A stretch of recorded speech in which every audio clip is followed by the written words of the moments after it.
ya mitihani ya kitaifa KCPE na KCSE itakayong'oa nanga mwezi ujao. Tusonge mbele sasa, ambapo Jeshi la Kenya limeanzisha operesheni kubwa ya pamoja na vikosi vyote vya idara ya polisi kuwasaka watu wanaoshukiwa kuwa wanamgambo wa kundi la Alshabaab kutoka nchini Somalia baada ya shambulizi la Jumamosi ambapo maafisa 11 wa kikosi cha polisi wa GSU kuuawa katika eneo la Liboi baada ya gari lao kukanyaga bomu la kutegwa ardhini katika eneo la Liboi. Haya yarifiwa wakati viongozi kutoka kaunti ya Garissa wakitaka serikali kubadili mbinu ya jinsi inavyopambana na kundi hilo la Alshabaab.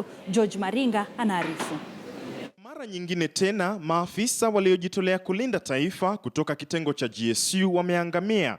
Mara hii walipatana na maafa walipokuwa wanashika doria kwenye barabara ya Damajale Harehare mpakani mwa taifa la Kenya na Somalia. Ripoti zinaarifu kuwa gari walimokuwa wakisafiria aina ya Land Cruiser lilikanyaga bomu la kujitengenezea ambalo lilikuwa limetegwa ardhini katika kisa kilichotokea majira ya saa 10 jioni Jumamosi, na wote 11 wakakata roho. Na sasa Jeshi la Kenya linaarifiwa kuanzisha operesheni kubwa zaidi ya kijeshi kwa ushirikiano na maafisa kutoka vitengo mbalimbali vya polisi kuwasaka washukiwa ambao wanaaminika kuwa ni wanachama wa kundi la wanamgambo la Alshabaab kutoka nchini Somalia.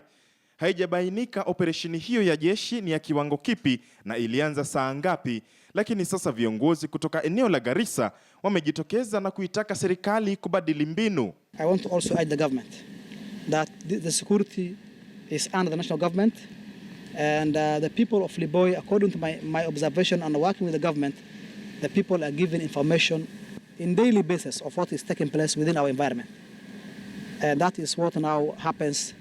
Shambulizi hili limeibua maswali mengi, kuu likiwa kwa nini magari ya maafisa hawa hayana uwezo wa kustahimili vilipuzi licha ya hatari iliyopo.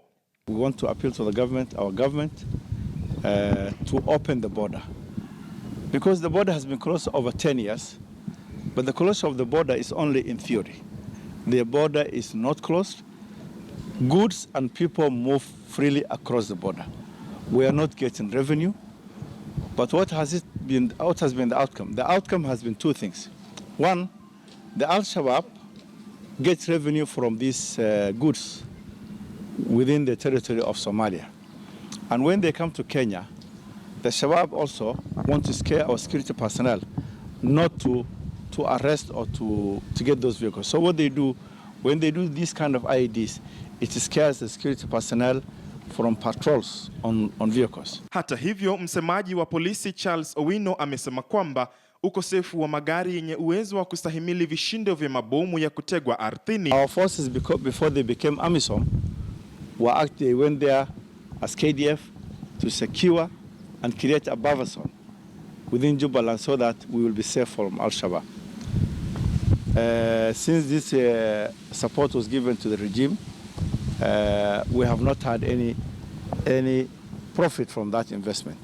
We are appealing to our government to also work closely with the Jubaland authorities so that they can help in liberating Shabab from the vast territories in Jubaland, particularly in Middle Juba and Lower Juba, because that is the source of the terrorists. That is something that we'll never forget, and we are ready to cooperate with the government.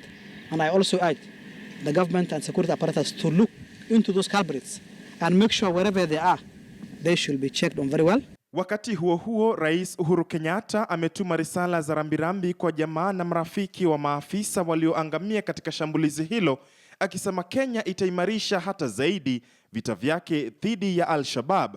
Mwaka huu pekee, takriban maafisa 30 kutoka vitengo mbalimbali vya usalama wamepoteza maisha yao katika mashambulizi kama haya, na swali wanalojiuliza wengi sasa ni je, suluhu itatoka wapi? George Maringa, KT.